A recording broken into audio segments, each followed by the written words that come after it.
What's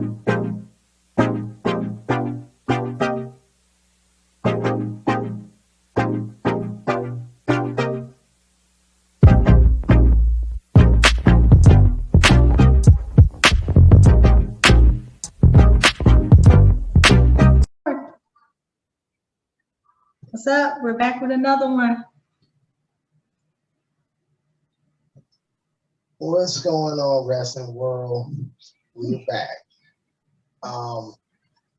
First of all, we like to thank the 75 viewers that have checked out these vlog reviews. We appreciate each and every one of you.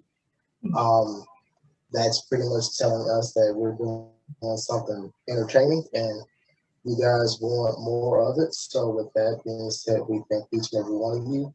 Continue to support myself and 𝘠𝘪𝘥. Without her, there's no me doing this show or doing any other vlog. So appreciate it. You know, and once we get those videos onto my channel, likewise support me. You know, it's a dream, so we just running with it. Yeah, and I always link his social media information in the descriptions of all our review videos that we've done so far. So stay tuned for his YouTube channel. It's coming. We just got to get some stuff arranged, but it'll be up and running soon. Well. How do we start this off? It's a lot going on in WWE and in pro wrestling. It's way too much going on. Worldwide, to be honest. Try and summarize it. How do we start it? WWE is saying you ain't gotta work here, you ain't gotta go home, but you gotta get the hell up out of here. To a lot of WWE personnel and talent. It's just like clockwork. They're just dropping them. And Tom Phillips gone, Samoa Joe gone. Even the new Raw commentator, the Raw commentator that was just there, and then he left. Yeah, can't think of his name. I feel so bad. And he's been replaced. And he's being replaced by somebody that calls UFC. So I mean, is it Vince? Is it Triple H? Is it Shane? Is it Stephanie? Who is not being satisfied here? Is the $1 billion question. I feel like that's a question that we probably would never really get the answer to. I mean, they've also let go a lot of talent. Velveteen Dream, I think this is like his second or third release from the company, but I think this last one, this one's more damning due to what he was accused of doing on social media via Twitter and Instagram. I won't go into details about it, but gotta be smart about that. Patrick Clark. Yeah, I'm putting out your government name there, bro. Gotta be smart about that one. In a nutshell. And I did come across via 𝘠𝘪𝘥𝘬's Instagram, we may get that challenge match after all. I saw a photo on his IG, and apparently it'll be a AAA event in the near future, I'm assuming. Yeah. 𝘠𝘪𝘥𝘬 is going to accept the challenge of Andrade. So we may see that advertised somewhere in the next couple weeks or months. Let's see. We finally got the Usos back as a tag team last night, which was great. I personally didn't get a chance to see it, but I heard it was a banger. So, yeah, it went in. It went in. They were like the MVPs of SmackDown last night, in my opinion. And from what I heard, it got a 7.6 rating review. Via the Wrestling Republic. And so as far as other promotions go, 𝘭𝘭𝘵𝘪𝘥𝘦 and Moose are scheduled for a collision course in the near future. So that's gonna be a hard-nosed banger as well. So hopefully. Yeah, but it's important to note that Moose is rumored to be on his way out of Impact. And there's been like speculation of his next moves of what he's gonna do. Like there's rumors of him potentially debuting in NXT. Actually, I did read somewhere that he did resign a new deal. I may be mistaken on that, but somewhere between Twitter, whether or Instagram, I'm not sure which IG Impact page I followed that reported it, but there may have been a resigning that Moose may be staying put. So there may be some developmental news that needs to be caught up or dug into to find that out. So okay, well that's good to know. I didn't come across that. It was just like fueling speculation that he may have been jumping ship. So that's like the last I heard of it. And if he did jump ship, I really don't know where he would fit and how he would be booked with NXT due to the fact that Taya Valkyrie, now being known as 𝘋𝘭𝘵𝘪𝘥𝘦,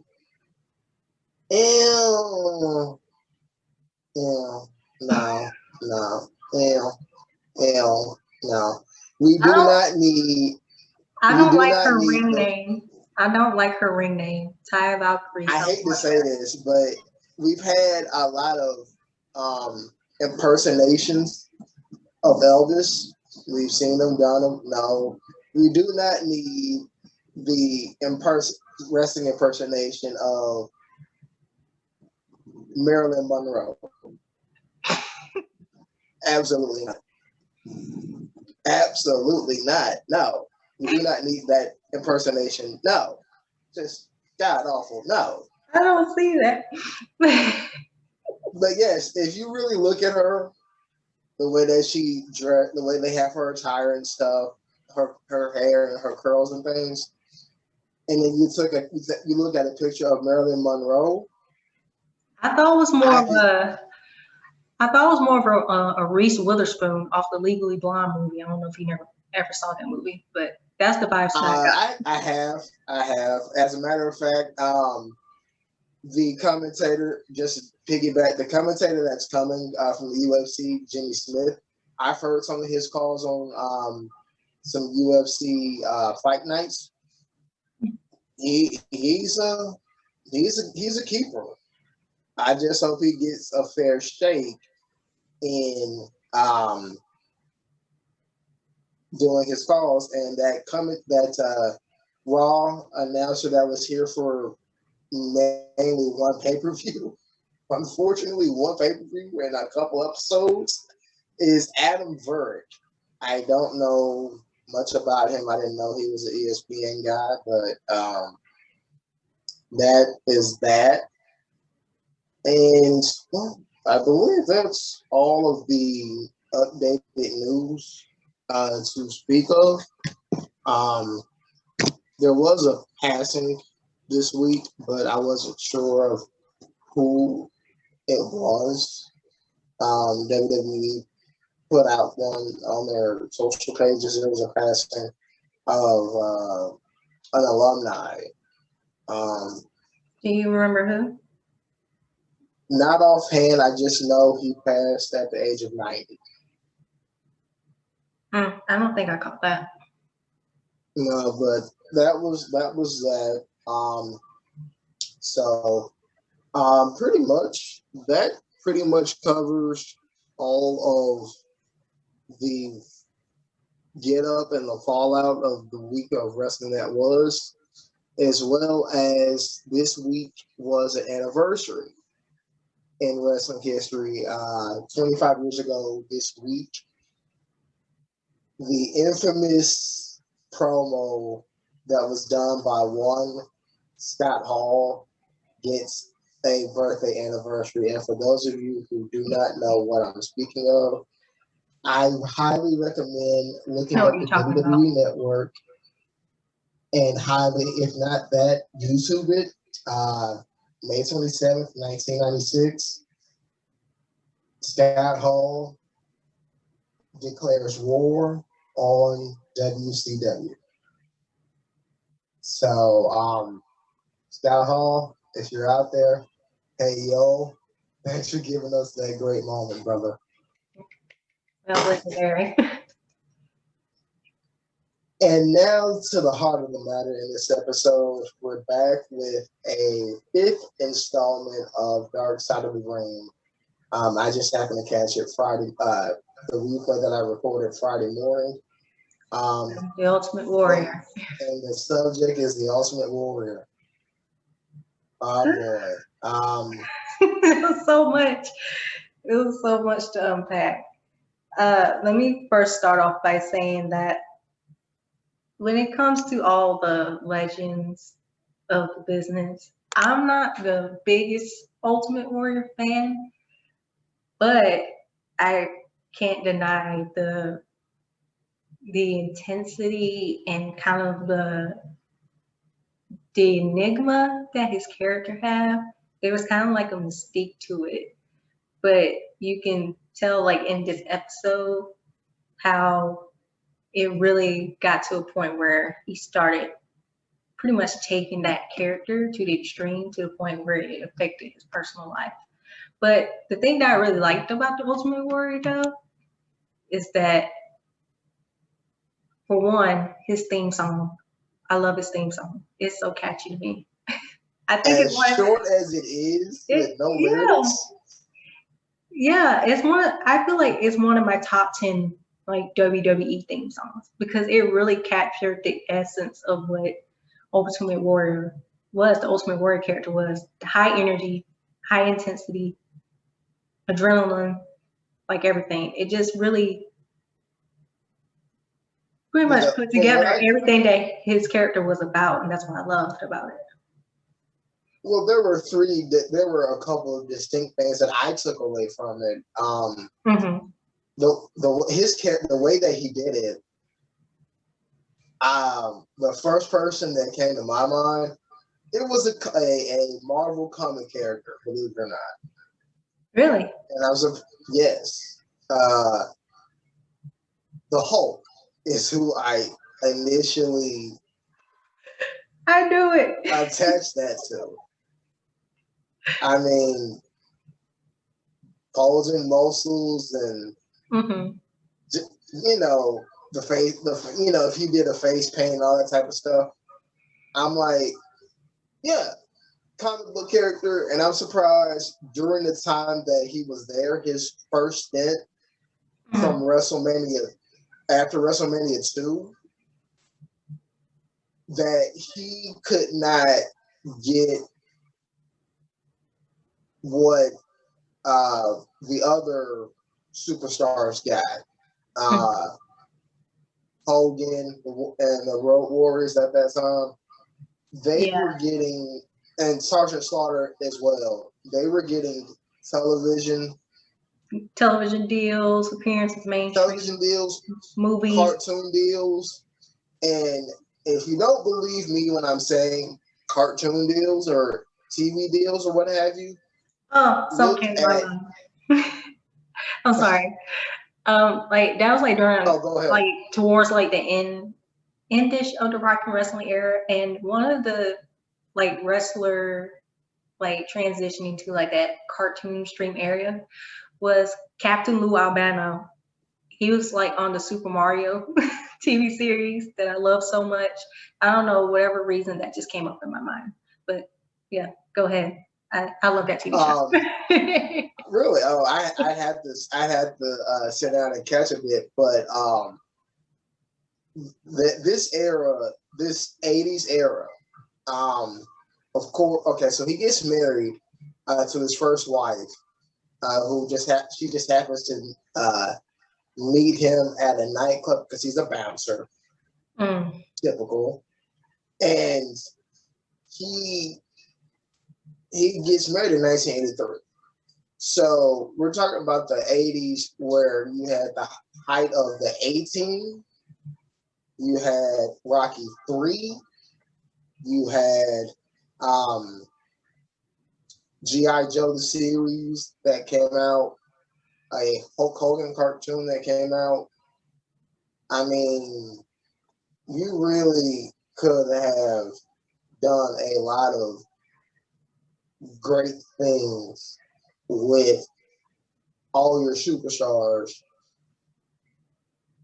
away from the squared circle to give them more popularity, because you had your brawling buddies, you also had your ice cream sandwich deal that I don't think a lot of people in this era of current wrestling know anything about that, because you never see them in your supermarkets. Yeah. They were very well diverse in your marketing at that time.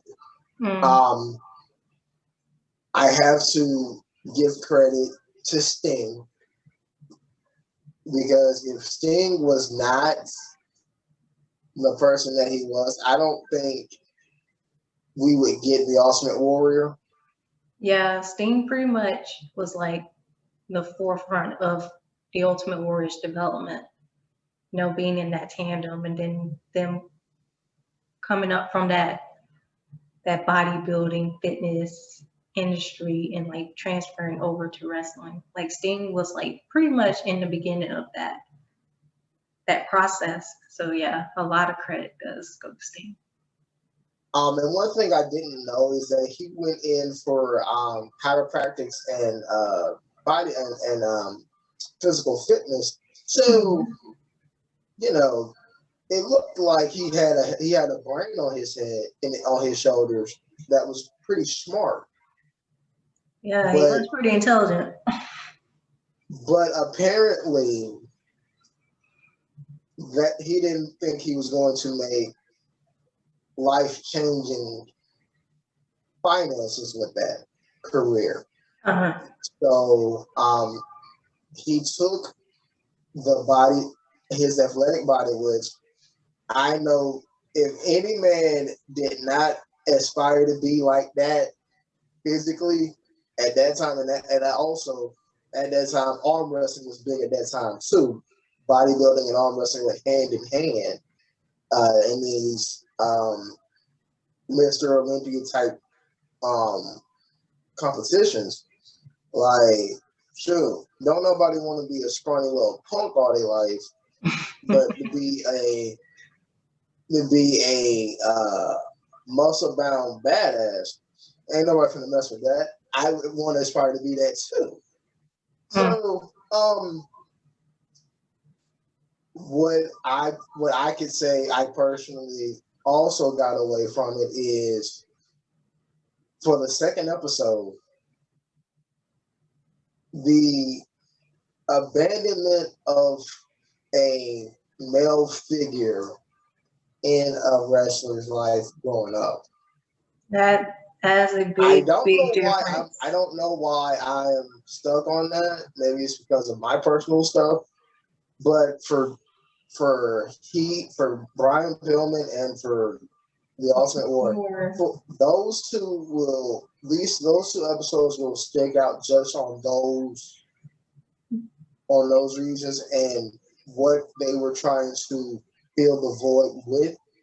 Yeah, and another thing is too, I think it was Ultimate Warrior's first ex-wife who said it in the episode. It was just like he just had like pretty much the big drive for the money and fame and the fortune, because that was a way for him to kind of like fill that void in a sense. Who wouldn't? I mean, who wouldn't want to fill a void with material things and fame and fortune? I get the saying that it only will last for a while, but if it helps to ease the pain and ease the fact that you haven't dealt with those demons, then hey, go get it. Yeah, and I think another thing to know, I think it's kind of like going away from that point, is something that Jim Cornette said in the episode, and it kind of stuck out to me.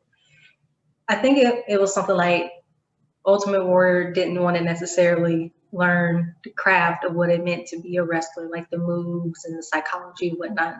He got over, or basically like he got over because of his physique and his look.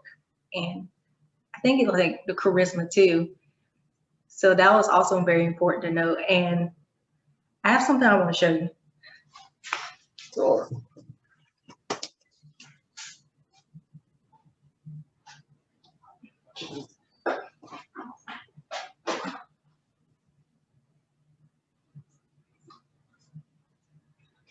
So this is how I was introduced to Ultimate Warrior. Hogan DVD. The Ultimate Anthology. This was gifted to me by a relative. So this is how I got into the Ultimate Warrior. And the first thing that I noticed about them is kind of what Jim Cornette said was about his physique. He was like a Roman, Greek or Roman god with face paint. And yes. What pulled me towards him was his charisma. It wasn't necessarily his moveset. And it was, of course. And obviously, Hogan was obviously the better wrestler between those two at that match. But it was still like, in the fans' eyes at that time, it was like a clash of the titans. It wasn't necessarily about the work rate. It was about, okay, which character is more superior? And then with the two titles on the line, it just added much more to that match. So that's how I was introduced to Ultimate Warrior. And yes, speaking to that WrestleMania 6 match, that happened in April of 1990. And ironically, I was born 3 months after that. And then I get at the end of 1990, around Survivor Series, comes in The Undertaker. Just to give y'all some sense of where I am chronologically with wrestling. I was born after WrestleMania 6.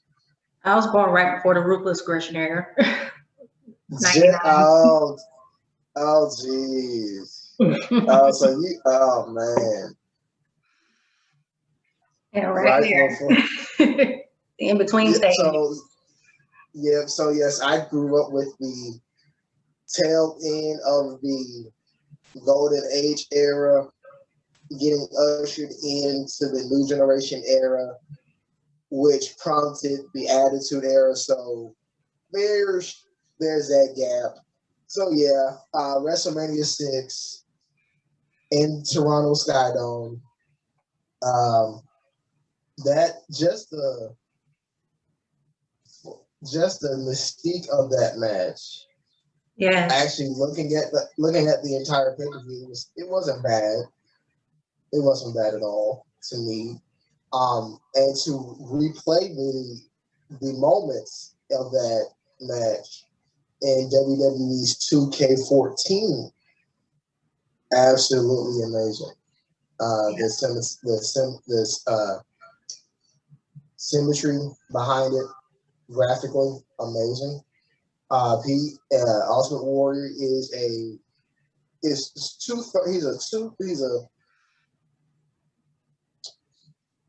he reached the 2/3 mark of the Grand Slam championship plateau. So that night at WrestleMania 6, he became the first ever dual champion that night. So for those who may think it was Ric Flair or somebody else, nah, it happened to be Ultimate Warrior. Yes, it was. And I kind of feel bad for him, seeing as how his rivals were something else. For those who probably are like, or probably wonder who they were, he had rivals with Rick Rude, which he came in Randy the late Savage, 80s. Hogan, Honky Tonk Man. I mean, it was crazy. Sergeant Slaughter, and I even think about his, and I've actually watched it, his 1991 title match. I think Vince spat in his face. why would you say that? Because, and I feel the same way, not only about Ultimate Warrior, but I feel the same way about Randy Savage. Yeah, most definitely. Vince spat in that man's spat in the face of those two for the simple fact, you said who would be next in line to be the face of the company if Hulk Hogan decided to leave or retire or hang him up or whatever. And you had it twice in a 3-year span. You had it with Savage, and you let him run for a year just to give the title back to Hogan, to which he holds it for a year. WrestleMania 6, he drops the title. Yeah. He runs for about 6 months or so, just to lose it to Sergeant Slaughter, just to usher Hulk Hogan back into the main event scene in LA. So let me ask you this. Do you think during that 80s era, do you feel that Hulk Hogan may have been over pushed? Well, from WrestleMania 3, I'm sorry, from WrestleMania 1 to WrestleMania 7, he did title matches. He did title matches without blinking. And he only lost one time. He was not included in WrestleMania 4, but he found himself back in the title picture the following year. That's right. That's right. So, as the Golden Goose, he was Bret Hart before Bret Hart was Bret Hart. And Bret did the same thing. And Bret did the exact same thing. Once he got himself going, he saw himself dropping the title to Bob Backlund, getting it back from Diesel, dropping it to Shawn. I mean, Undertaker, same deal. So, I mean, it's one of those, well, we don't want to bore our fans to death with one person. With one person, but if the same person won the championship every other time, you're doing exactly what you said you don't intend on doing. So I think I want to add on to that. I kind of think that it kind of set up for like the future concept of WWE. I'm talking about from, let's say, 1980 all the way to now, like the company being centered on the world champions, or in, you know, in Hogan's case, world champion. Like, I feel like he was like the centerpiece of it all, like during his time where he was like the main guy. And then you push forward to today, you think about the likes of, you know, the Randy Ortons, Cena, Lesnar, you know, Rollins, Reigns, you know, the company being centered on the world champions rather than just like, you know, the whole company of like the whole concept of the company, if that makes sense. So I think like Hogan was kind of like the forerunner for that. And I feel like the Ultimate Warrior was kind of, I don't want to say threatened, but I do think, you know, there was a lot of contention there. Yes, he was. Don't let him fool you. He was he was. I'm not saying he wasn't threatened. I say that bad. He wasn't threatened. I feel like there was just like a lot of contention. Hogan. It was contention because he wanted that spot too. Well, no, I say that he wasn't. No, Ultimate Warrior wasn't threatening me. To me, it was Hogan. Hogan was threatened in 1988 and in 1990. Yeah, and maybe because he feel like that his time was coming to an end, and you know it was time to like shift gears. And nobody wants to be told your time. Nobody wants to. Nobody wants to hear that shit. No one wants to hear that.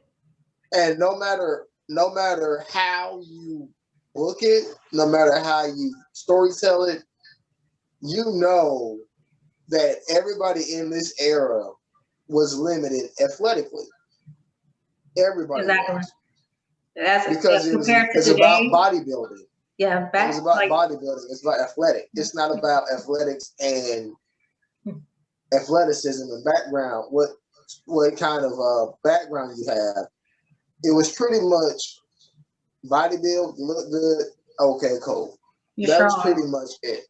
Make sure you're strong. You know, do the slams and the lifting, heavy lifting. It's not like today where people are just like more athletic and they can do more complex things. You know, back then it was just more stronghold. Yeah, and let's see what other things that I actually did some research on it. There was one other confrontation that Hulk Hogan and the Warrior had. A lot of people may have forgotten about that. Yeah, you care to like go elaborate, go into detail about that? Okay. Of course, WrestleMania 6 was the most iconic and the most memorable match. But again, the Ultimate Warrior had 2 stints with WWE. A lot of folks don't. That second stint, I prefer not to even talk about that. Well, it was after that he does some things on the outside. He had a wrestling school that I don't know if a lot of people went to or graduated from. He had a wrestling school? Yeah, I don't know if people actually attended or graduated from it. I know that. he got into politics and things or what have you, being a conservative like a lot of people do now. You know, said some pretty controversial things too. But let's not go a lot of people. I can't say he was wrong in his opinions of those things, because even as a black man, I know he said he thinks that we were caged animals who lived wild or whatever, but yeah, that's not everybody. But for those that did do that, hey, you made it look bad for everybody. I can't knock him for feeling that way about how he felt about blacks, how he felt about his contemporaries, to which Jake the Snake Roberts, you know what? There's a reason why. There are 2 reasons why he left WWF. There are two reasons why. Let's go. One, believe it or not, is due to Pat Patterson, God rest his soul. And the other was the Ultimate Warrior. There were the two reasons why he left WWE and after 1991 and went to WCW in 1992.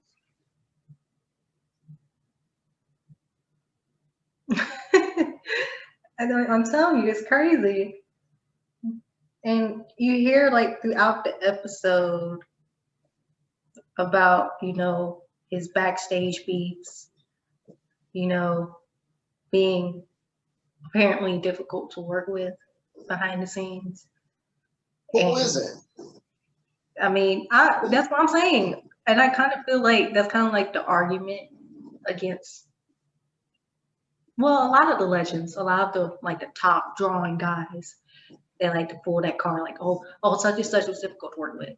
I'm just like, in the wrestling business, you know, it's going to be a lot of difficulties because it's already, I feel like it was oversaturated then. It's definitely way oversaturated now, but it's always been an oversaturated business. Everybody's trying to gun for that top spot. So it's going to be some. Yeah, could you elaborate for our viewers, even myself, what, you know, backstage heat and what exactly do we mean? What does it mean to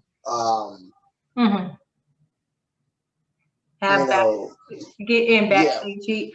Well, essentially, I'm gonna try to elaborate as best as I can. Backstage heat is when a wrestler or a group of wrestlers have heat with each other or heat with like upper tier officials, and it can be just like a creative difference or, you know, something happened in a match, like a botch or a, you know, maybe a missed call or something just went awkward and just wrong, or maybe just like wrestlers and like people just don't see eye to eye and then they just have heat. I just feel that in the grand scheme of things, there's always going to be, you know, that difficulty, and there's going to be wrestlers that don't see eye to eye, they don't agree, they just flat out can't stand each other, don't want to work together, and then you know that backstage heat can unfortunately sometimes translate to, you know, what you see on TV and like in the squared circle. So I hope I can I hope I elaborated on that just a little bit, but backstage heat has been a thing for years. I mean, like decades. I don't know. I mean, everybody wants a piece of the pie, obviously, and of course, everybody wants to be the top star. But if you know you don't work well with somebody, why would you even, you know, entertain conflict? And then, like, that's your reputation. You know, you could potentially mess up because, as we know, especially in today's wrestling era with the social media, the dirt sheets, all the websites, word tends to travel fast. So why even try to set yourself up for potential conflict and heat? So I can kind of see why Jake the Snake probably wanted to exit stage left. Kind of don't blame him. Actually, the thing was, believe it or not, the thing was, Vince was going, he promised Jake two things. He promised him two things. One was a WWE championship run, because he earned it. Yeah, he never got. He never got it, obviously. But that's due to the Warrior. Yeah. And that's due to what he said to him the night of SummerSlam 91, or leading up to it, which I didn't know he wrote a letter asking for demands, you know, asking for things that Hulk Hogan got. And that kind of reminds me of a previous episode that we watched about like demands and stuff. I mean, a little bit, just a little bit. I mean, let's think. I mean, of course, you want to make your job as comfortable and as easy as possible. Yeah, exactly. And I'm the employee. So my boss, you have more money than you know what to do with. Why not take care of me? Doy. That's actually a whole nother episode, a whole nother documentary in of itself, the pay and like the financial piece of what it takes to be a wrestler. Because I feel like a lot of people don't understand that. I mean, like, it makes sense. Like, I need if you need me at all these different places and I don't want to drive all over the country, do like Ric Flair, give me a jet. You know what I'm saying? I'm a Learjet all over the place. I'm gonna do everything that I said I'm gonna do. As long as I'm taken care of, we good. And this and what the Ultimate Warrior was doing, believe it or not, it doesn't just happen in pro wrestling. It happens in all team sports outside of hockey and baseball. It happens in team sports of basketball and football because their sports are, hey, I'm putting my body on the line. I'm running at full speed. I'm jumping up and down. I'm getting hit.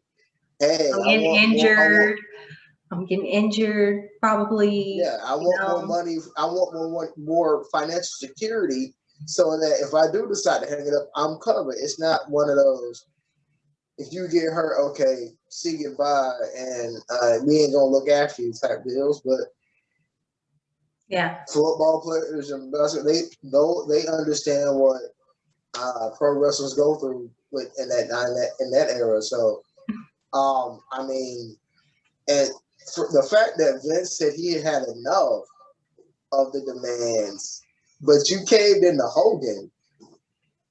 I mean, how you look, Vince? You gave Hogan everything he asked for. He never heard the word no. But you start to get a backbone with the Warrior because he started asking for the same things. And I think what it was, you just didn't view him the same way you view Hulk Hogan. Yeah. As much as you may have said it was a good relationship, good for it's kind of hard to believe that it was a good relationship. You know. I mean, it's funny because as the wrestlers today know, wherever you wrestle, you don't get your creative rights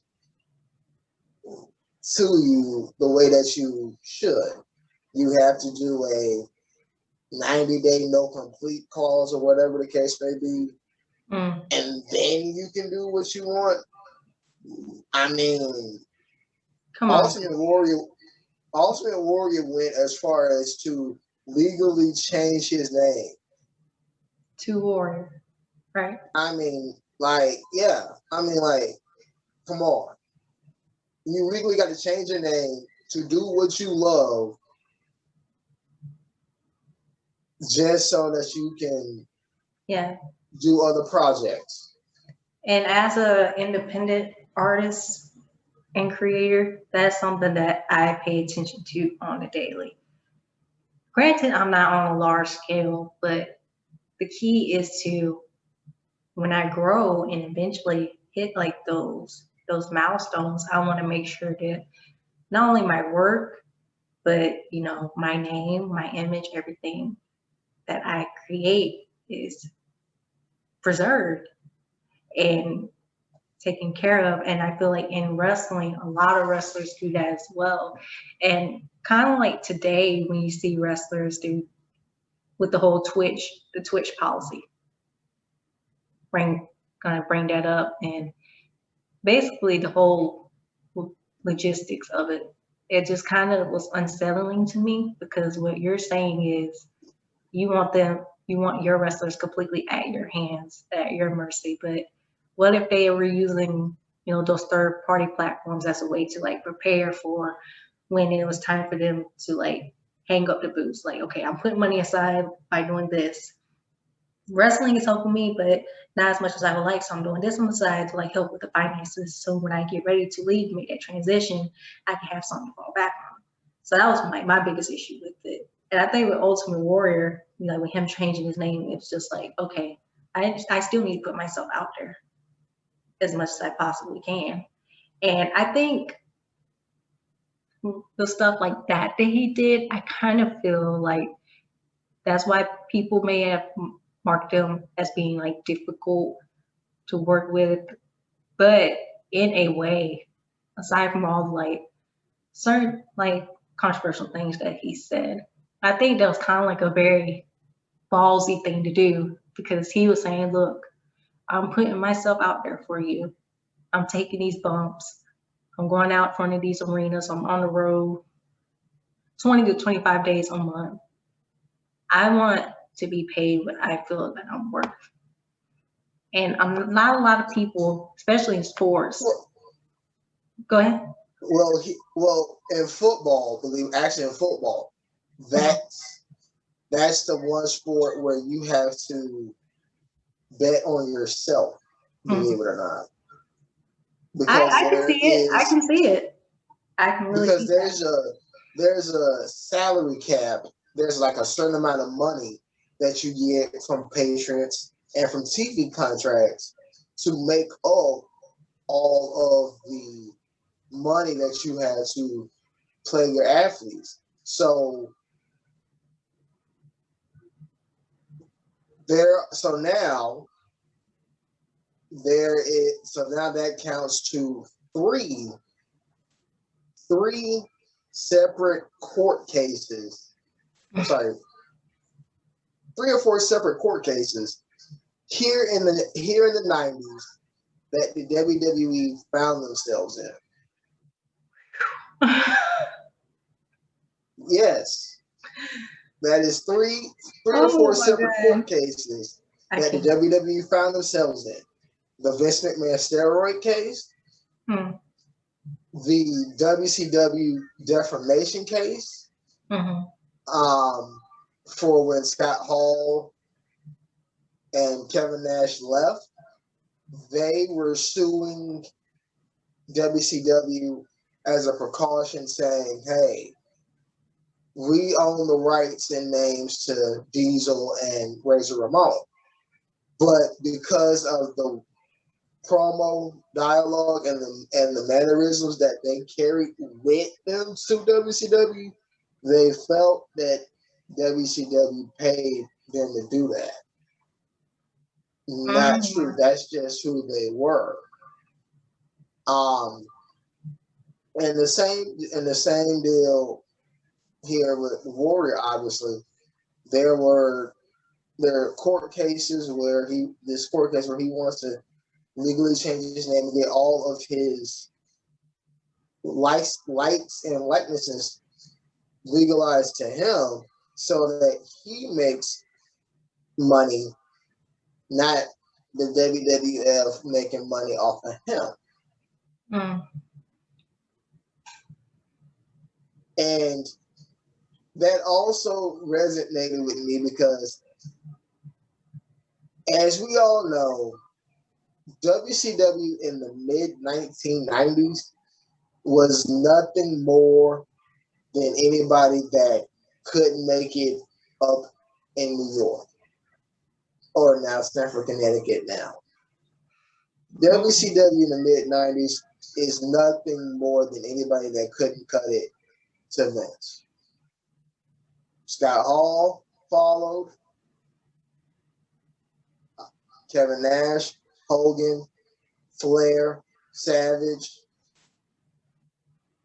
1998, even for like Roddy Piper in 96. Ultimate Warrior literally in the midst of an 83-week ratings beatdown of WWE, he comes and he didn't stay long. No, it was like a year and a half, 2 years, right? No, but no. He only stayed for sporadically for like a year. Yeah, that's not long at all. And when I say sporadically, like he comes in the summer of 96. He comes in the summer of 98, I think. And this is around the time that the NWO is hot. There was no Wolfpack yet. Yeah, actually, no, there was a Wolfpack. The Wolfpack was there. You had DDP being hot. You had Dennis Rodman in the fold. Karl Malone in the fold. And Ultimate Warrior comes out literally after that. And I'm like, wow. And he doesn't get a world championship match. And they also have Bret Hart too, so he doesn't even get a championship match in his contract. He's basically there to renew the feud with Hulk Hogan because the day that he premiered on Nitro, he wears a longer trench coat. He has the similar look, but it looks a little bit more watered down WWCW style. And he does not do his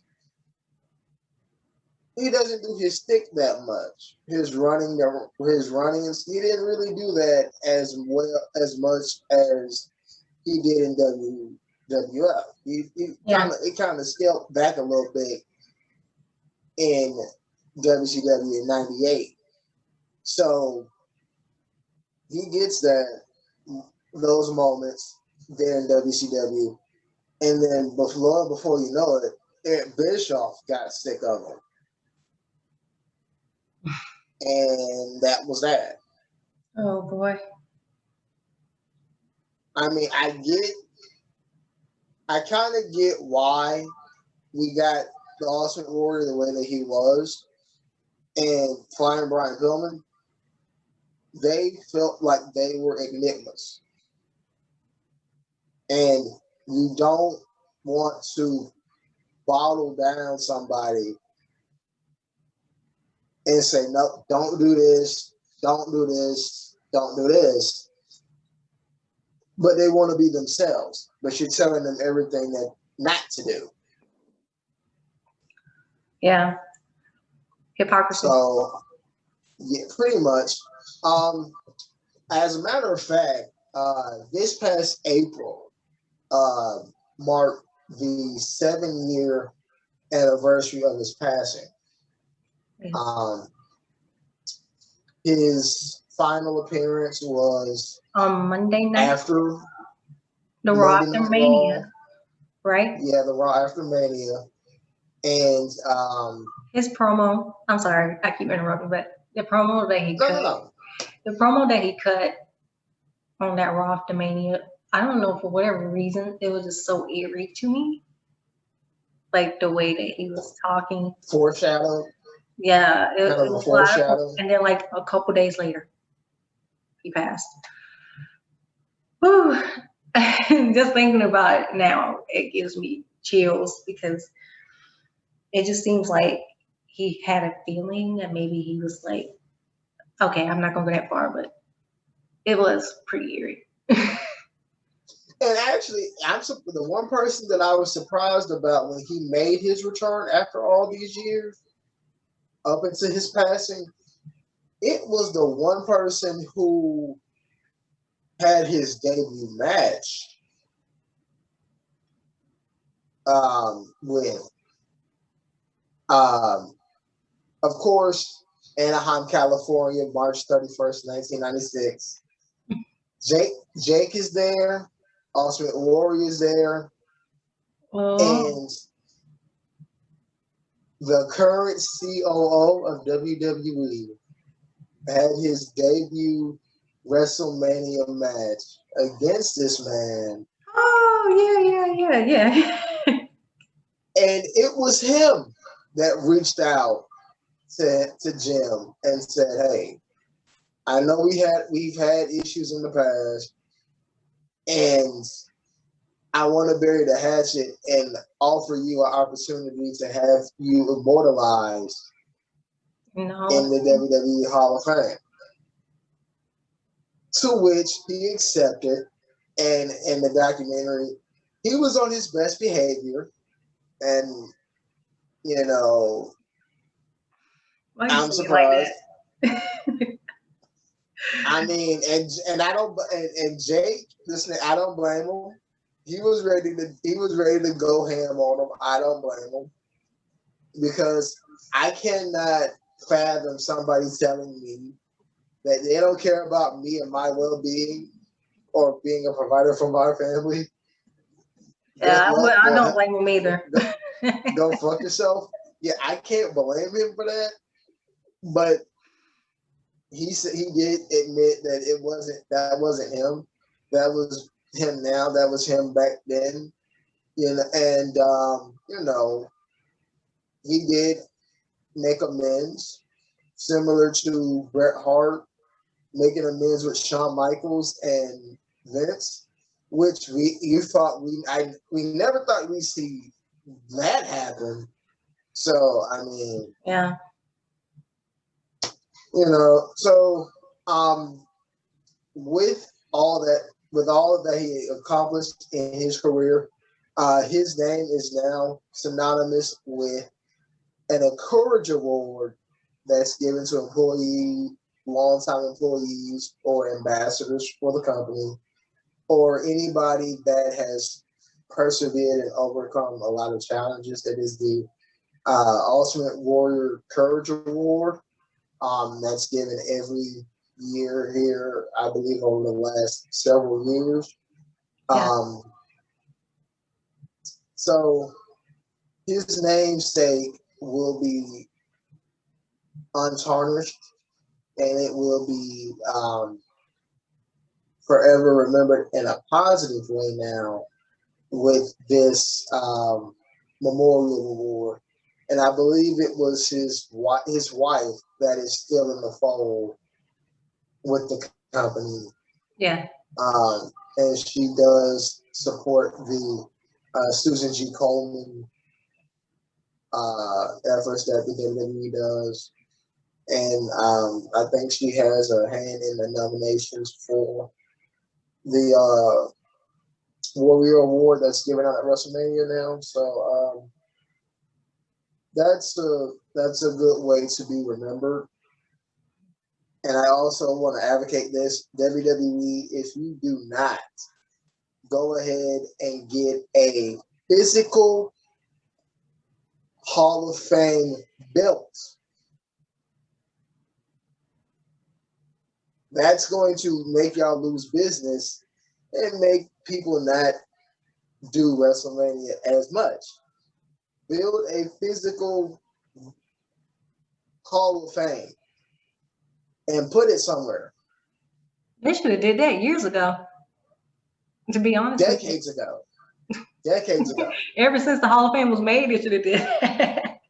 And that's sad because 1993 was the first year that they did the Hall of Fame induction ceremony.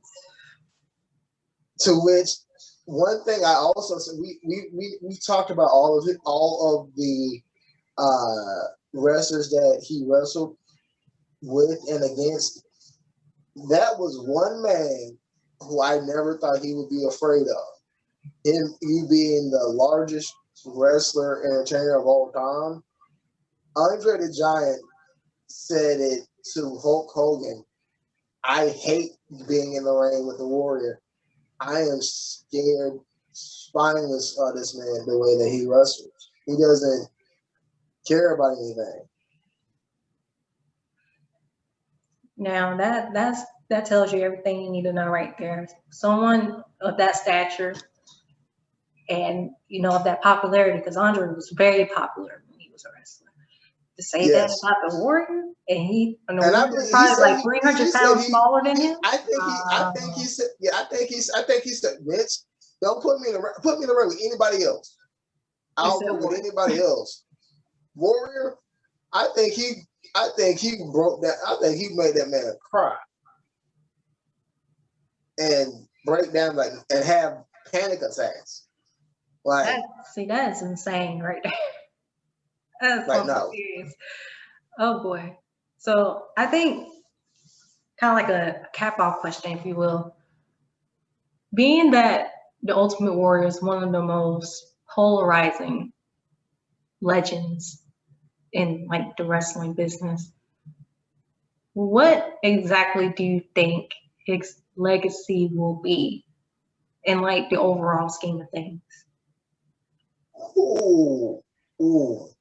Given everything that we've talked about over the course of this. Okay, I'm going to give you a musical reference, and I'm going to give you another football sport reference. All right, go ahead, shoot. Musically, he is the wrestling version of a one-hit wonder. No. And elaborate.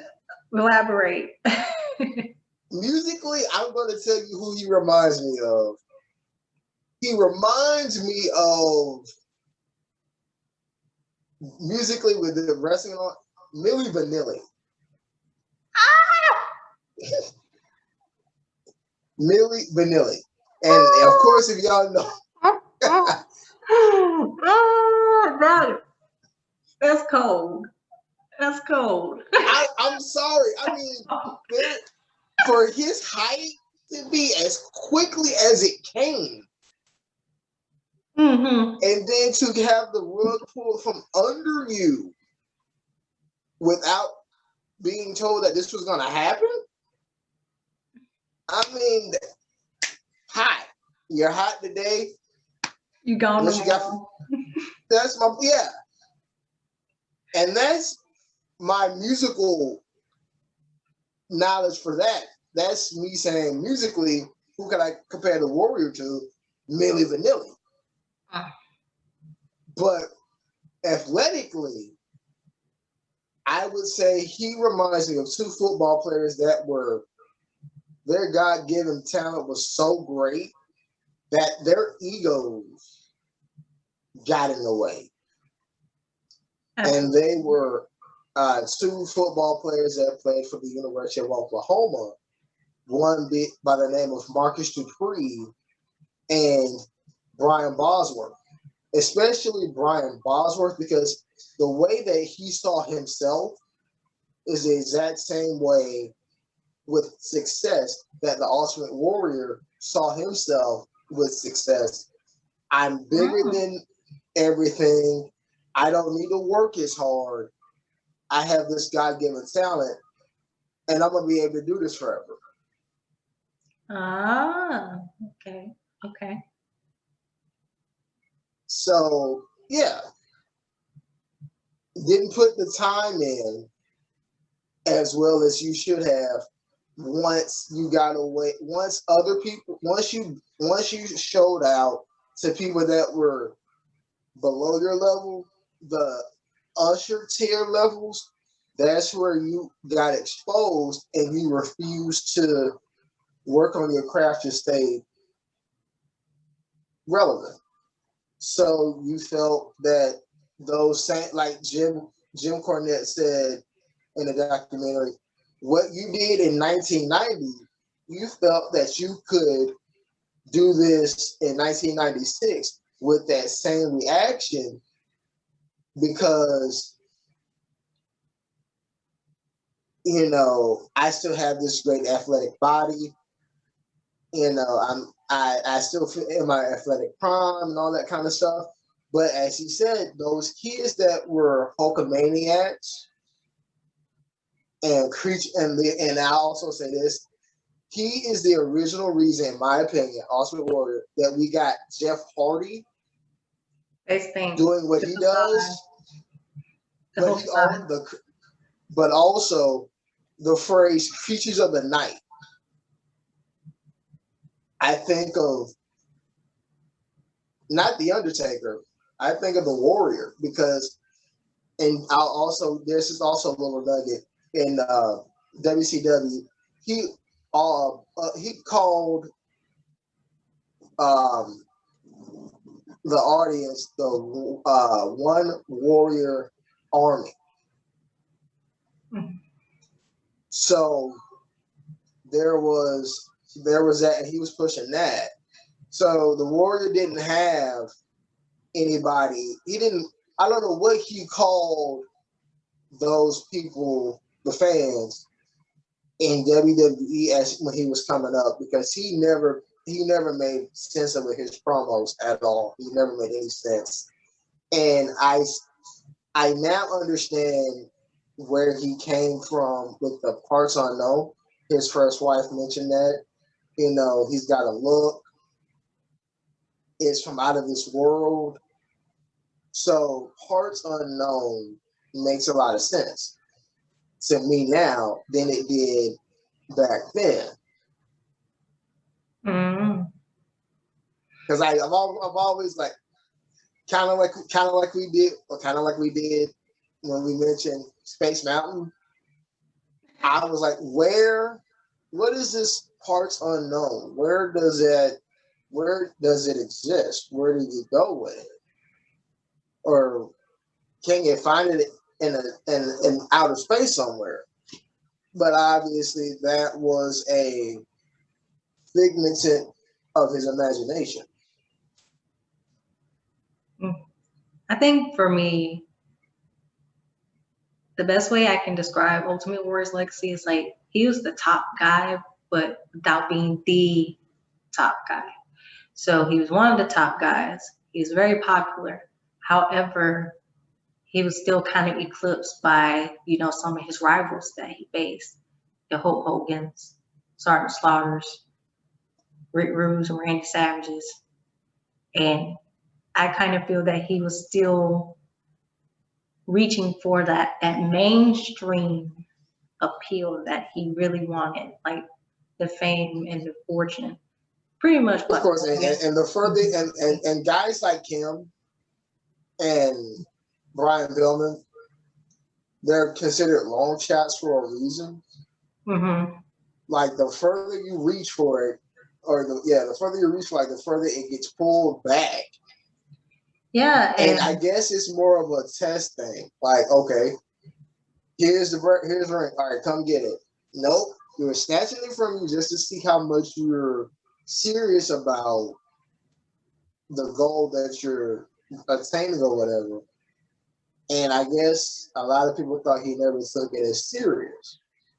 And to be honest, I think going back to that whole letter situation, it's like that was like pretty much him like saying, okay, if you don't give me this, or I'm trying to put myself out there, okay, I'm gonna walk away.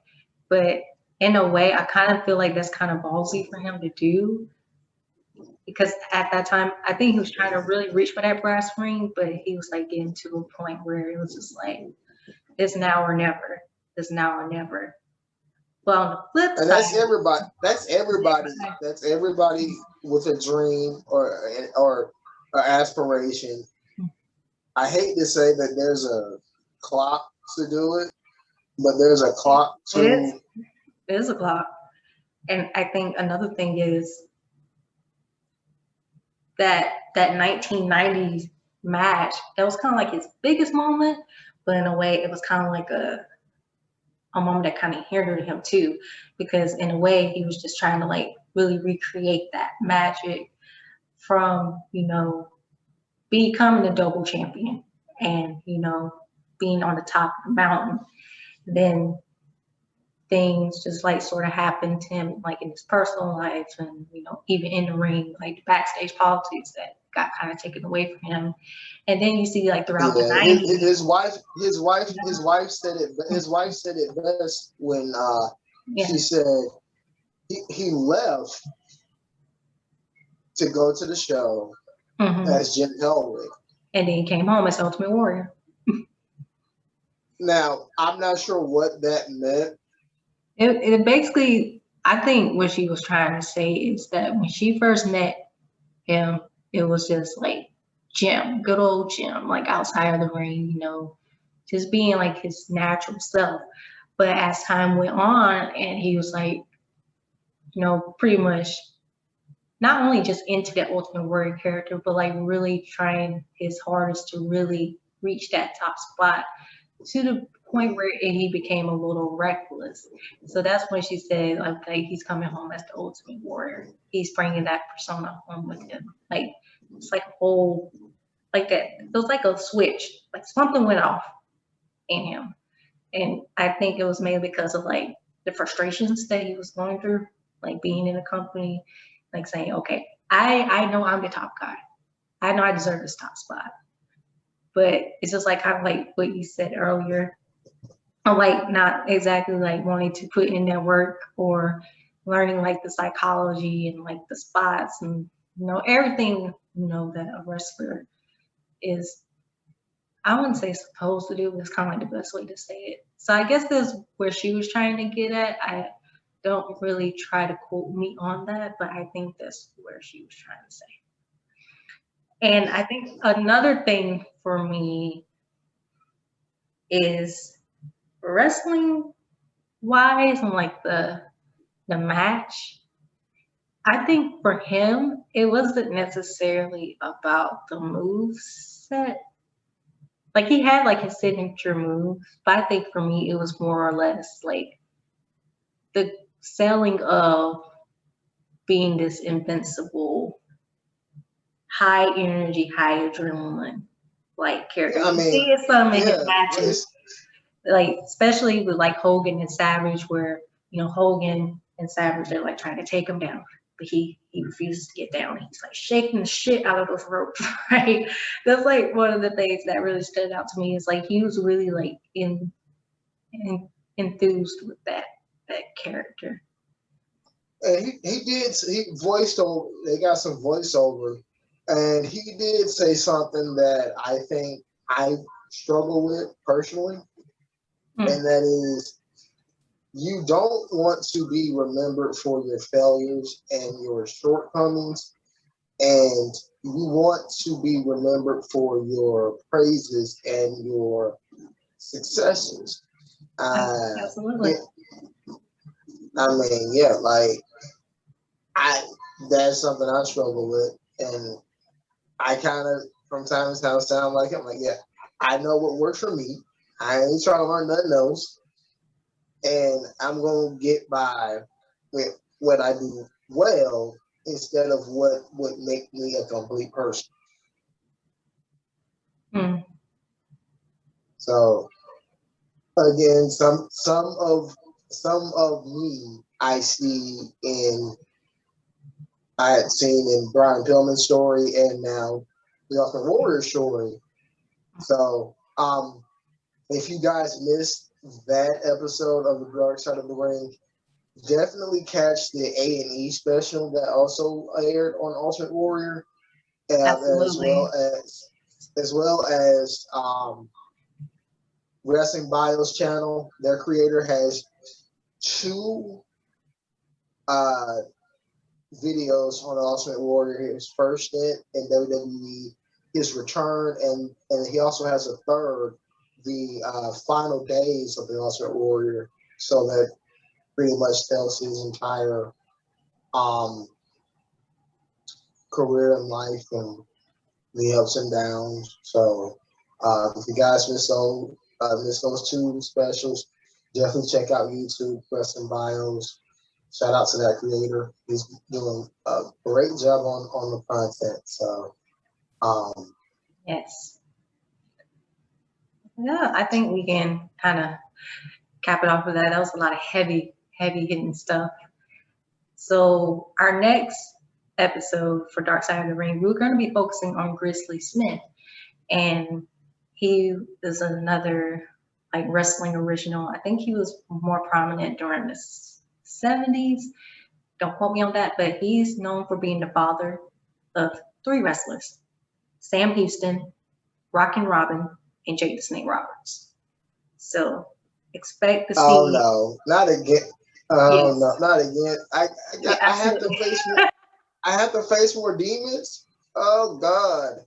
Yeah, so we're gonna look into his story and kind of like the relationships that he had with children. I know a little bit about it due to like my own research, but I don't want to spoil anything. So I think it'd be best to just tune in next Thursday to see, you know, pretty much the dynamics between, you know, the 3 children and Grizzly Smith, who passed away, I think, back in 2010-ish, right around the area.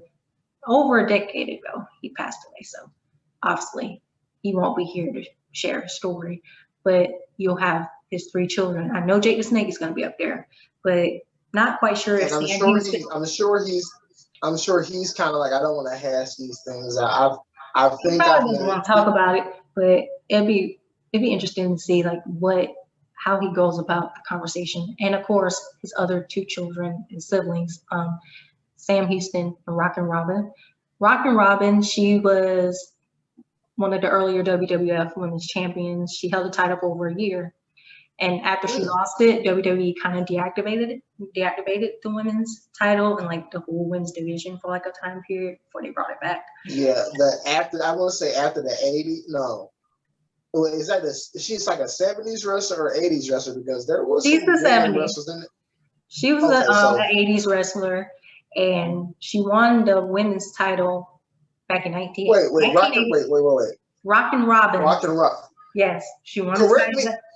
Yeah. Correct me if I'm wrong.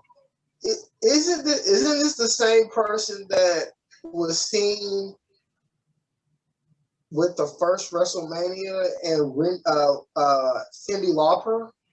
No, that's Wendy Richter. 2 different people. So yeah, Rockin' Robin, she won the WWF Women's title back in 1988 and then lost the title in 1990, and then WWE kind of put like a on the women's division, the women's title, for a little while after that. So yeah, it'll be interesting to see that episode. And then after that episode, we'll also be focusing on another all-time great, Dynamite Kid. So let's get ready for that. That's gonna be some heavy stuff. And I've been reading a lot into him, and I think a lot through Bret Hart's autobiography, which if you haven't ever got that book, he released that book years ago, but it's still a very prominent wrestling autobiography. I highly suggest you go cop that, because I learned a lot about Dynamite Kid in that autobiography, and I'm pretty sure I'm going to learn a lot more in the next episode. So next week, Grizzly Smith, and the week after that, the Dynamite Kid, and then also we have Hell in a Cell coming up pretty soon, so be on the lookout for a review for that. Got a lot more content rolling in. I'm pretty excited for that. Yes, WWE. As a matter of fact, if I'm not mistaken, I'm not sure if it's tonight or it's tomorrow night. AEW Double or Nothing is around. I think it's tomorrow night. They did the Go Home show on Friday last night, following SmackDown. So the first ever Friday battle of AEW and WWE. So who knows? Maybe 2022 we get a weekend show on Saturday, preferably, or on Sunday, maybe. Yeah, kick it back old school. Give us a Sunday weekend show. Saturday is the best day. Saturday is the best day. Sundays are for pay-per-views. As a matter of fact, speaking of Saturday, it's been announced that SummerSlam will now take place on a Saturday for the first and not time a Sunday ever. And this will be the first time. This will be the first time they've done a pay-per-view not on a Sunday that I recall, and that being SummerSlam. since the early days of it, when it used to be on a Monday or a Tuesday. Wow, that's a long time. In the early 80s and the early in the mid 80s and the early 90s, with no TV shows but Saturday night prime time, main event, and things of that sort, you could put a pay-per-view on a weekday and watch it, and then toward the middle of the 90s, they started doing them on Saturday and Sundays. Wow, I didn't know that. That's an interesting fact. Yeah. And also WWE also released like a couple more cities for their live tour date. One of them happens to be in Charlotte, North Carolina, which is my neck of the woods. So a friend of mine and I were gonna hop on down there August 14th at the Spectrum Center in Charlotte and check it out. And it's the Super Show. So apparently that means wrestlers from both Raw and SmackDown will be scheduled to appear. And tickets for those select cities go on sale June 11th. So June 11th at 10 a.m. So not too long for now, actually. So check that out. Hopefully Atlanta gets an opportunity to come on home. Hopefully Atlanta gets a shot. Yeah, so I will be spending the next 2 months making plans, preparing to go. But yeah, it's solid. I'm excited about that. And yeah, so stay tuned for more content. We have a lot coming along. We're coming along, and thank you for the great response for our Dark Side of the Ring series so far. And we're like not even halfway through like the entire season. So to get that good of response, and we're not even halfway yet, that's pretty solid. And just stay tuned. We'll be back with another one. Span the realm, y'all. Enjoy the content. It's coming. Yeah. Thanks, Derrick. Thank you, everybody. Bye.